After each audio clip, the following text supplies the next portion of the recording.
সিরাতাল মুস্তাকিম তাহাকেই বলে যাহার ওসিলায় সেই মহান আল্লাহ পাকের দিদারে এলাহি হাসিল হয়, যাহার কারণে সেই মহান বারে এলাহি তাহার সেই পবিত্র আল কোরআনে তিনি খোদ ইরশাদ ফরমায়া, তোমরা আমার রজ্জুকে কোনো ফেরকার মাধ্যমে আলাদা করিবে না, এবং আমার সেই প্রদানকৃত উক্ত রজ্জুকে তোমরা খুব মজবুত ভাবে আঁকড়াই ধরিয়া সর্বসময় আমাকে স্মরণ করিবে, যে স্মরণে তোমরা আমার হাকিকি রাস্তার সঠিক সন্ধান খুঁজে পাইবে। অর্থাৎ যে রাস্তাকে সিরাতাল মুস্তাকিমের রাস্তা বলে, যার কারণে তিনি আরো ইরশাদ ফরমায়া, ফাজকুরুনি আযকুরুকুম ওয়াশকুরুলি ওয়ালা তাকফুরুন। অর্থাৎ সূরা বাকারার 152 নম্বর আয়াতে 152 নম্বর আয়াতে সেই মহান বারে এলাহি পৃথিবীর প্রত্যেক মানব গোষ্ঠীগণকে সঠিক সতর্ক করিয়া তিনি খোদ ইরশাদ ফরমায়া, তোমরা আমার জিকির করো, আমিও তোমাদের জিকির করিব, এবং উক্ত উভয় জিকিরে তোমরা আমার সঠিক নৈকট্য লাভ করিয়া আমার সঙ্গে দোস্তি করার সক্ষম হইবে।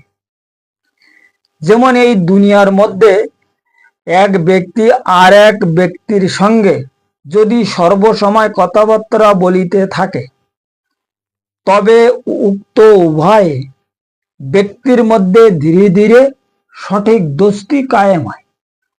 ঠিক তদ্রূপ নিয়ম অনুযায়ী সেই মহান আল্লাহ পাকের যদি কেউ সর্বসময় স্মরণ করে, তবে তাহার সঙ্গে উক্ত ব্যক্তির সঠিক দোস্তি কায়েম হইয়া যায়, যার কারণে সেই মহান নবী পাক সালাতুস সালাম তাহার সেই মহা অসীম জবান মোবারকে তিনি দুনিয়ার প্রত্যেক মানব গোষ্ঠীগণকে সঠিক সতর্ক করিয়া রুহানি তালিম অনুযায়ী মানব মুক্তির প্রমাণ সহ এক হাদিসে ইরশাদে গ্রামীণ ফরমায়া, আযকুরুল্লাহ যিকিরান কাসীরা আশাদ্দা হাত্তা ইউকুলুল মাজনুন। অর্থাৎ সেই মহান সরকারে দু আলম সালাতুস সালাম ইরশাদে গ্রামীণ ফরমায়া, তোমরা সেই মহান আল্লাহ পাকের জিকির কে অতি মহা মশগুল ভাবে আদায় করো, এবং এমন মশগুল ভাবে আদায় করিতে থাকো সাধারণ লোক তোমাদের দেখিয়া তাহারও যেন বলে এরা সবাই হইল সম্পূর্ণ পাগল। আর মুনাফেক ব্যক্তিরা তোমাদের দেখিয়া, তোমাদের এই জিকিরের অবস্থা দেখিয়া তাহারা যেন বলে এরা হইল সেই মানে মহা রিয়াকারী, মানে দেখো এরা আল্লাহর সঙ্গে রিয়া করতেছে। কারণ এই হাদিসের একদম লাস্টে যেয়ে সরকারে দু আলম क्या ফরমায়া, ইউ কুলুল মজনুন। কুলুল মানে মাকলুক, আর মজনু মানে পাগল। তা যখন সেই মহান আল্লাহ পাকের জিকির অর্থাৎ তার স্মরণে কোনো ব্যক্তি পাগল অবস্থা না হবে, ততক্ষণ পর্যন্ত তাহার দোস্তি আশা করা কোনো মতে সম্ভব না। তাই ব্যক্তি যতই ইবাদত বন্দেগী যত বড় কিছু হোক না কেন, যত দার্সে নিজামি করুক না কেন, বড় স্কলারশিপ হোক না কেন, কোন এলেম কাজে আসিবে না। কারণ কি ভাই, ওখানে কাজে আসা সম্পর্কে তো প্রথমে দরকার কলবে সেলিম। কলবে সেলিম ছাড়া ওখানে তো কোন রকমের মতলব কোনো কলাকারি খাটিবে না, চলিবে না বিলকুল। কলবে সেলিমের অবশ্যই দরকার। পিতামাতা, ভাই ব্রাদার, স্ত্রী পুত্র, আত্মীয় স্বজন, মাল দৌলত কোনো কাজে আসবে না। কারণ পরিষ্কার বলেছে না, ইয়াউমা লা ইয়ানফাউ মালু ওয়ালা বানুনা ইল্লা মান আতাল্লাহা বিকলবিন সেলিম। তো ও সেলিম কোথায়? ইয়ে সিনার মধ্যে রাখা রয়েছে প্রত্যেকের সিনার মধ্যে ও সেলিম রুহুকে রাখা হয়েছে, যাকে কলবে সেলিম বলা হয়। আর কোরআন শরীফে সূরা শুআরার 87 এবং 88 নম্বর আয়াতে, 88-89 নম্বর আয়াত কি 87-88 হবে এরকম, যাই হোক, এই আয়াত এই দুই আয়াতে পরিষ্কার ভাবে আল্লাহ বলিস।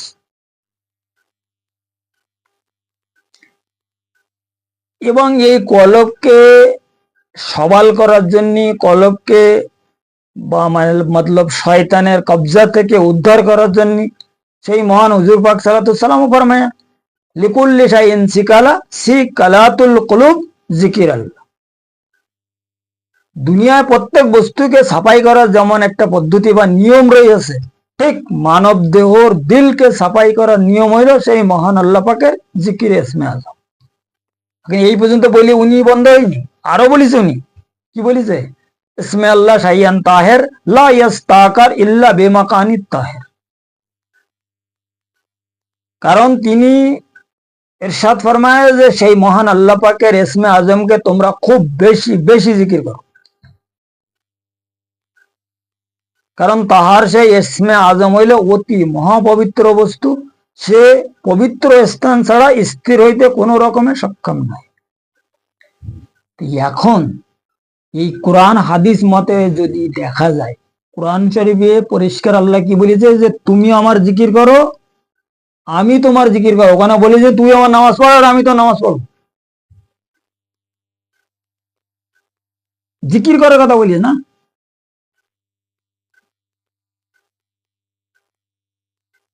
আমরা তো দুনিয়ায় প্রায় মানুষ নামাজ নামাজ নিয়ে বহুত ব্যস্ত।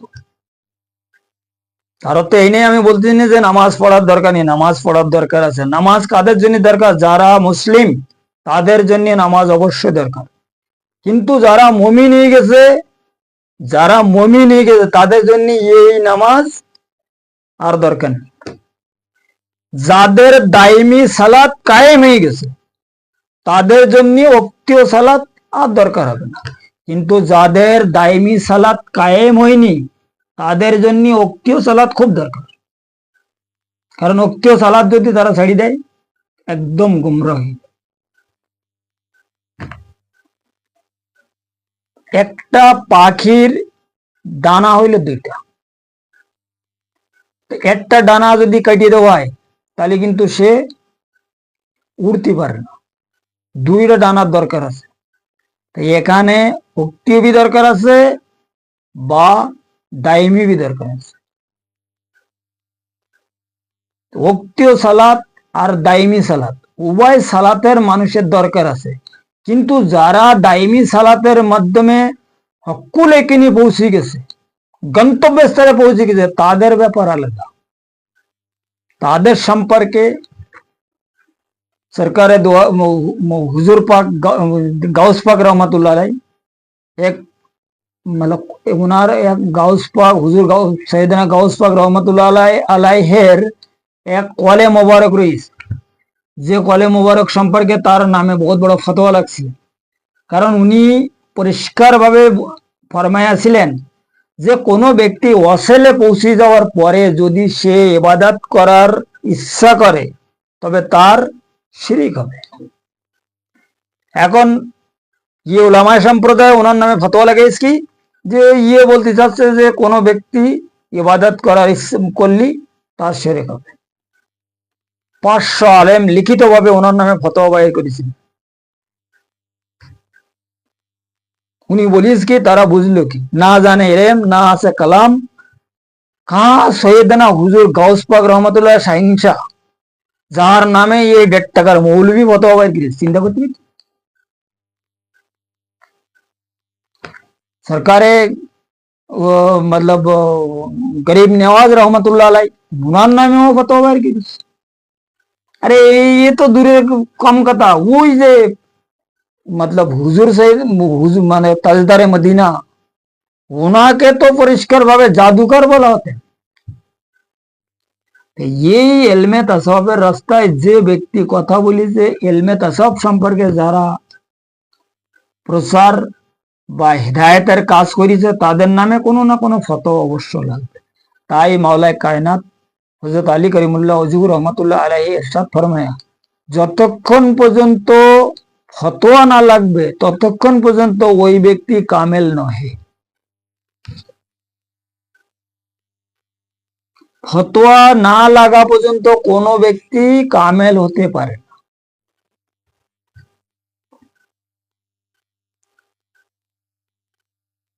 এই কারণে বহুত ফতোয়া সম্পর্কে বা কামেল সম্পর্কে বিশাল লম্বা ব্যাপার। এই আল্লাহর সঙ্গে দোস্তি করতে গেলে প্রথমে তো দরকার ইমান, ফের দরকার মমিন, আর মমিনেরও স্তর রয়েছে 2-3টা। এর পরে যে মমিনের স্তর কমপ্লিট হয়ে গেল তো ফানা মানে क्या বলে ওইটারে ফানাফির রাসুল। মমিন পর্যন্ত তো ফানাফি শেখের স্তর, ফানাফি শেখ অতিক্রম করার পরে ফানাফির রাসুলের স্তর এসেছে। এরপরে ফানাফির রাসুলের স্তর শেষ হওয়ার পরে ফানাফিল্লার মোকাম শুরু। তা ফানাফিল্লার মোকামে শুরু অতিক্রম করে যা বাকাবিল্লায় পৌঁছে যায়, তখন আল্লাহর সঙ্গে ডাইরেক্ট মতলব কি বলে এটারে তালিম টিচিং চালু। তো বাকাবিল্লা শেষ হওয়ার পরে লাকাবিল্লায় পৌঁছে যায়। তো লাকাবিল্লা যখন ফানায়েব কা হাসিল হয়ে যায়, তখন ওই ব্যক্তি তো ইবাদত করা তার মর্জি না, কারণ আল্লাহ তো তার মধ্যে খোদ গোষ্ঠী হয়ে গেছে। এই ব্যক্তিকে আল্লাহ বলে যে তুই আমার নাম নিবি, আমার নাম নিলে তোর কিন্তু শিরিক হবে, কারণ আল্লাহ তো তার মধ্যে না। আর এই সম্পর্কে হাদিসে বলা আছে পরিষ্কার, এই সমস্ত ব্যক্তিগুণের হাত আল্লাহ, হাত পা চোখ কান নাক মুখ অঙ্গ প্রত্যঙ্গ সারে সব আল্লাহ, আর খোদ আল্লাহ পরিচালনা করে এদেরকে। পরিষ্কার হাদিস কুদসিতে এ কথা বলা রয়েছে। এই পর্যন্ত তারা পৌঁছেছে কিভাবে? যে ইসমে আজমের সাহিত্য, এই যে ইসমে আজম, এই যে আল্লাহ লেখা, ये बहुत কঠিন জিনিস। আল্লাহু যে কি জিনিস কেউ জানে না। হযরত আলী করিমুল্লাহ ওজহু রহমাতুল্লাহ আলাইহি ফরমায়া যে এই পুরা কোরআন শরীফ আছে সূরা ইখলাসের মধ্যে, পুরা কোরআন শরীফ সূরা ইখলাসের মধ্যে বন্দী করা রয়েছে। আর সূরা ইখলাস বিসমিল্লাহ শরীফের মধ্যে বন্দী,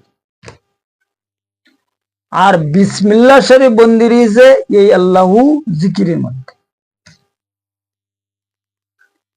এই আমরা যে নফিসবার জিকির করি লা ইলাহা ইল্লাল্লাহ, এই লা ইলাহা ইল্লাল্লাহু ইল্লাল্লাহ জিকির যখন মুকাম্মেল হয়ে যায়, তখন লাস্টে যে এর হিসাব নিকাশ আল্লাহুতে দেয়, তখন দিল কেবল আল্লাহু আল্লাহু ছাড়া আর কিচ্ছু বলে না। কারণ এই আমাদের ভিতরে যে 7 জন লতিফা রয়েছে, এদের 7 প্রকার জিকির রয়েছে। 7 প্রকার জিকির সম্পর্কে পরে কোনো সময় আরো আলোচনা করা হইবে, বড় লম্বা চ্যাপ্টারে, ও পর্যন্ত ওদিকে আমি এখন যেতে চাচ্ছি না।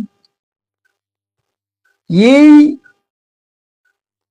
মতলব জিকিরে কলব সম্পর্কে কেবল যদি কোনো ব্যক্তি মতলব কামিয়াবি হতে পারে, তারপরে যেয়ে আল্লাহর সঙ্গে দোস্তি করার আশা করা যাবে। কারণ জিকিরে কলব যার চালু হয়ে গেছে, সে তো কনফার্ম কোনো না কোনো দিন তার দিদারে এলাহি হবেই। কারণ আল্লাহ যতক্ষণ পর্যন্ত যাকে পছন্দ না করে, তার জিকিরে কলব চালু হয় না। জিকিরে কলব চালু হবার সম্পূর্ণ ইজাজাত ওখান থেকে পাস হয়। জিকিরে কলব চালু হওয়ার বিশাল বড় এক ফ্যাক্টর রয়েছে। আল্লাহ রাব্বুল আলামিন ইজ্জত এবং হুজুরে আকরাম সাল্লাল্লাহু আলাইহি সাল্লাম, এনারা দুইজন যখন কম্প্রোমাইজ করে, যতক্ষণ পর্যন্ত কম্প্রোমাইজ করে কোনো ব্যক্তির কলব চালু না করে, ততক্ষণ পর্যন্ত কারোর কলব চালু হওয়ার ক্ষমতা নেই। কিন্তু এই কম্প্রোমাইজ পর্যন্ত পৌঁছবার জন্য তো ওই ঠিক জিকিরে কলবধারী একজন মুর্শিদ লাগবে। যে উনি ও তাদেরকে ওই পর্যন্ত পৌঁছে দেবে। এবার পৌঁছাবার পরে ওখানে কম্প্রোমাইজ হবে, কম্প্রোমাইজ হওয়ার পরে যাইয়ে তোমার ফাইল তৈরি হবে, ওই ফাইলে সেলটাপ্পা লাগবে, তারপরে যাইয়ে এই ফাইল যাবে হুজুর সৈয়দনা গাউস পাক রহমতুল্লাহ আলাইহ, যিনি হচ্ছে ইসমে আজমের মূল মালিক। ওখান থেকে যখন মতলব পাশ হয়ে আসবে, তার জিকির চালু হয়ে গেছে, আর এই ব্যক্তি কোনো না কোনো দিন আল্লাহ দিদার পর্যন্ত অবশ্যই পৌঁছে। এই হলো জিকির কলবের একটা মেন হিস্টোরি। আর সিরাতাল মুস্তাকিমের মূল বস্তু, সিরাতাল মুস্তাকিমের রাস্তায় চলার জন্য মূল বস্তু হচ্ছে ইসমে আজম। এই ইসমে আজম ছাড়া কোনো ব্যক্তি সিরাতাল মুস্তাকিমের রাস্তায় চলতে পারে না। এই ইসমে আজমকে আল্লামুল আসমা এলেম বলা হয়েছে, যে এলেম হযরত আদম আলাইহিস সালাতুস সালাম সেই আল্লাহ রাব্বুল আলামিন ইজ্জত প্রদান ফরমায়, যে এলেম সম্পর্কে প্রত্যেক মাখলুকাতের কাছে জিজ্ঞাসা করা হয়েছে। ফেরেশতাদের বলা হয়েছিল যে তোমরা যদি সত্যবাদী হও তাহলে বলো এই রূহগুণের নাম বলো, কিন্তু তারা বলার শক্তি ছিল না, তারা বলতে পারেন, তারা জানতেন না কোথাতে বলবে। হযরত আদম আলাইহিস সালামকে যখন জিজ্ঞাসা করা হলো, তখন পরিষ্কার একদম পানির মতন বলে দিলে, কলব রূহ সির কফি আকফা আনা নফস, কলবে সেলিম কলবে মুনিব কলবে শহীদ, নফসে আমরা নফসে লবামা নফসে মুলিমা নফসে মুতমাইনা রুহে জামাদি রুহে নবাতি রুহে হাইমানি। ये পরিষ্কার যখন পানির মতন উনি বলি দিয়ে দিলে, তখন ফেরেশতারা এমনি রেডি হয়ে গেছে ওনাকে সেজদা দেওয়ার জন্য। শুধু আল্লাহর তরফ থেকে অর্ডার আসলে হয়, ওই সময় অর্ডার এই জন্য সেজদা করেছে। এই যে আল্লামুল আসমা এলেম, এই এলেম যতক্ষণ পর্যন্ত মানুষ প্রকাশ না করতে পারবে, ততক্ষণ পর্যন্ত বাতিন জগতের বা বাতিনি কথা যদি সেই ব্যক্তি বলে, তার জন্য বহুত বড় ভুল হবে। কারণ এই আছে মেন বাতিনি এলেম, আর এর নাম হয়েছে এলমে তাসওয়ুফ। এই বাতিনকে সাফাই করতে পারলি তখন বাতিনি এলেম প্রকাশ হবে না। আর বাতিনকে যতক্ষণ সাফাই না করবে, তখন বাতিন কি মতলব এলেম কিভাবে প্রকাশ হবে? কারণ এর ওপরে তো পর্দা দেওয়া রয়েছে না পরিষ্কার। আর এই পর্দাকে হাঁটাবার জন্য হুজুর পাক প্রথমেই ফরমায়া লিকুল্লি শাইইন সিকালা সিকালাতুল কুলুব যিকিরাল্লাহ। যতক্ষণ পর্যন্ত আল্লাহ পাকের ইসমে আজম কোন ব্যক্তি জিকির না করবে, ততক্ষণ পর্যন্ত তার এই দিলের ওপর আর পর্দা সাফাই হবে না। তো বাতিন কিভাবে তার প্রকাশ হবে? আমরা তো খুব বাতিন বাতিন করতেছি, লেকিন বাতিন আসলে কোন বস্তু, বাতিন কাহাকে বলে, বাতিনি এলেম কি, বাতিনি রাস্তা কি, আমরা জানি। অবশ্য আমরা বাতিন সম্পর্কে আমরা বাতিন ইবাদত করতেছি, পাতা নেই মারাফাত সম্পর্কে কি কি বলতেছে আর কি কি মানুষ কইতেছে, সেসব কথা ভাষায় বলা তো সম্ভব না। এ তো আপনারা অবশ্যই বুঝতে পারতেছেন, বা যারা বর্তমান সমাজের তরিকাত জগতের মধ্যে জ্ঞানী সম্প্রদায় রয়েছে, তারা অবশ্যই খুব খবর রাখে। বড় বড় মতলব দরবারে বা বিভিন্ন স্থানে যে সমস্ত বড় বড় খানকা যে কোন ধরনের বাতিনি কাজ কারবার চলতেছে, তো আপনারা সবাই জানেন, ইশারা ইঙ্গিতে বুঝে না। একমাত্র নফসের পায়রাবি হচ্ছে, তাছাড়া আর কোনো কিছু না। নফসের পায়রাবি ছাড়া অন্য কিছু বলা যায় না। তাই হুজুর পাক ফরমায়া মান আরাফা নফসাহু ফাকাদ আরাফা রাব্বাহু। যে ব্যক্তি তাহার নফসকে চিনিয়াছে, সেই ব্যক্তি তাহার রবকে চিনিয়াছে। এই নফস আর রব একই জায়গা। তাই আমি বলি যে কেউ দুধ বেচে মদ খাচ্ছে, আর কেউ মদ বেচে দুধ খাচ্ছে।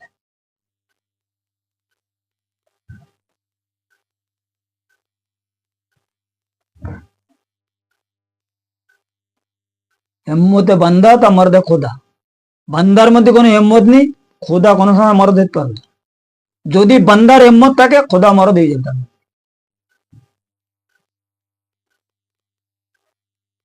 যাই হোক, সিরাতাল মুস্তাকিমের রুহানি আলোচনা আজকে এই পর্যন্ত রাখা হইল। আগামী পর্বে আরো কিছু আলোচনা অবশ্যই করা হইবে যদি মুর্শিদ দয়া ফরমায়।